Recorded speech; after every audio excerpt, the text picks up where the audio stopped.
বন্ধুরা, আপনারা কি জানেন কি করে গ্যালারি থেকে ফটো ডাইরেক্টলি পিডিএফে কনভার্ট করা যায়?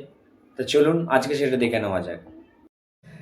তাই ফিচার্সটি জানতে হলে প্রথমে আমাদের গ্যালারি বা অ্যালবাম যে অপশান থাকে সেখানে যেতে হবে, দিয়ে ফটো সিলেক্ট করে নিতে হবে। তারপর কোণে যে থ্রি লাইট ডট দেখতে পাচ্ছেন এখানে ক্লিক করে জেনারেট পিডিএফ এই যে অপশানটা দেখতে পাচ্ছেন, জেনারেট পিডিএফ অ্যান্ড পিপিটি বলে এই অপশানটাকে ক্লিক করতে হবে।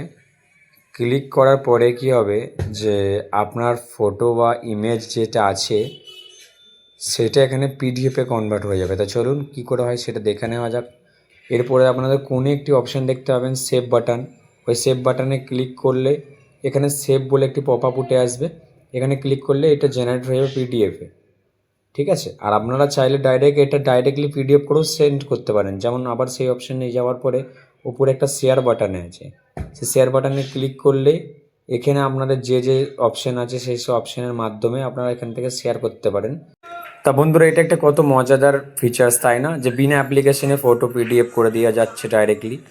তো এখনই এই ভিডিওটা আরও মানুষের কাছে পৌঁছানোর জন্য অনেক অনেক শেয়ার করুন, এবং যদি ভিডিওটি ভালো লেগে থাকে অবশ্যই লাইক এবং কমেন্ট করে আমাদের উৎসাহিত করবেন।